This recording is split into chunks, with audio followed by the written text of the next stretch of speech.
Grabe kanina mga pangyayari, no? Kaya tsikahan tayo.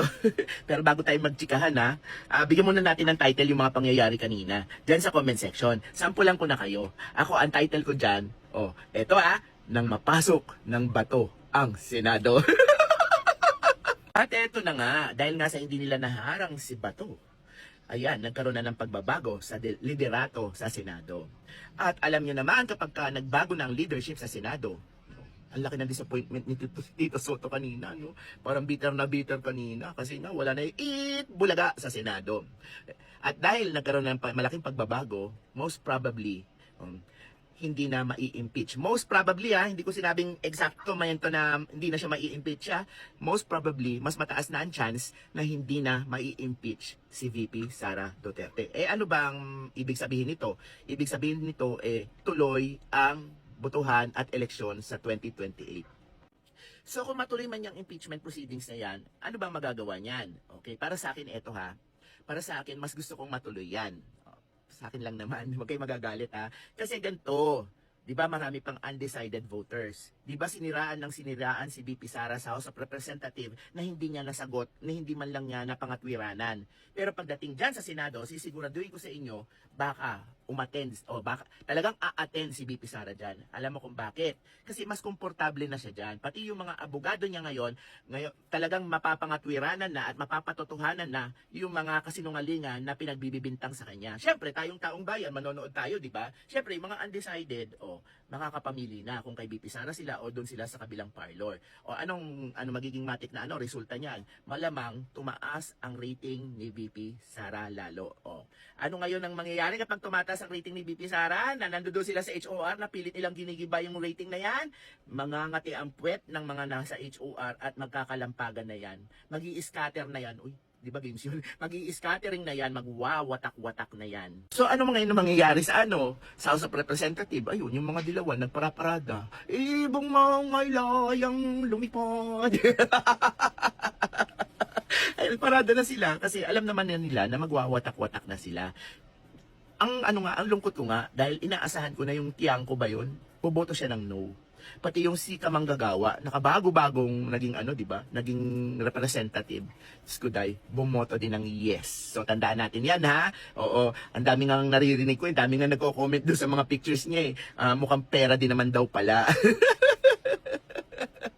So ano mangyayari diyan? Kaya lang kasi nagbitaw na ng salita ang PDP Laban, which is yung party na kinabibilangan ng mga Duterte. Pero sigurado ko sa inyo, marami nang maglilipatan dyan. Pero malamang naman, maging open pa rin yung puso nila na kahit na nagsabi ng yes, tanggapin pa rin nila. Pero kasi sinabi nila na pag nag-yes ka, hindi ka na nila tatanggapin kahit maglupasay ka pa. Mali mo naman, di ba? Mag-change of heart. Pero may isa pa silang pwedeng party na tambakan yung NUP, yung National Unity Party, which is nandoon naman ata yun sa mga administrasyon na kongresista. Kaya most probably, magkakaroon na ng mahati-hating faction. May dalawang malaking faction, tapos the rest sa mga maliliit na.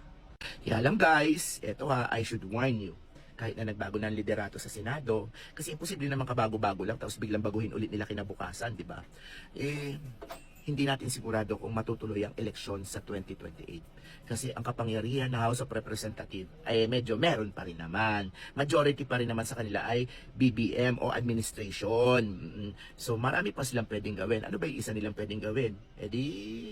Pala na naman nila ang konstitusyon at sabihin nila, parang sa SK, di ba? Tsaka parang sa barangay election. Delay na yan. Huwag na tayong magbotohan sa 2028. Masyadong muna ganyan-ganyan Sa na lang, sa ibang pagkakataon na tayo magbotohan. Yan, palalawigin nila. Gagawa sila ng batas para palawigin yung eleksyon. Pangalawa, ano ba pwedeng pangalawa? Ano bang karanasan ko noon?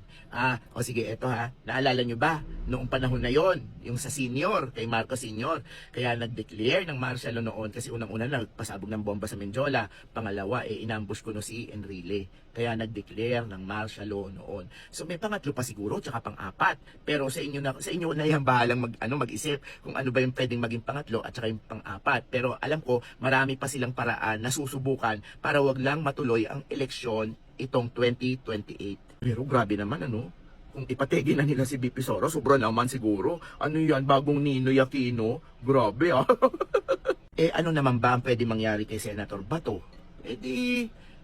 Maaresto. Kapag naman hinaantay lang naman niya sa korte natin, di ba? talagang meron naman na daw, warrant from the ICC. May nagsalita na doon sa ICC.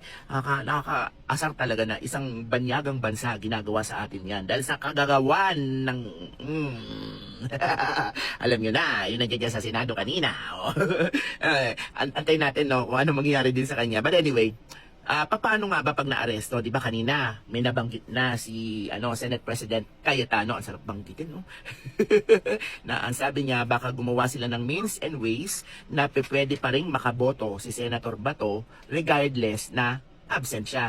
Ang akin lang naman, si De Lima nga before, nung nakakulong, nakakapag-participate pa rin. Why not Senator Bato de la Rosa? And the mere fact, nung di ba, nung pandemic, pinayagan ng Zoom, di ba? So most probably, gagawa sila ng paraan para makaboto pa rin si Senator Bato de la Rosa. So, ang tanong ng iba, tama daw ba yung ginawa kanina ng NBI? Pati ni Trillanes, syempre ang reaction ng isang typical na DDSA, mali.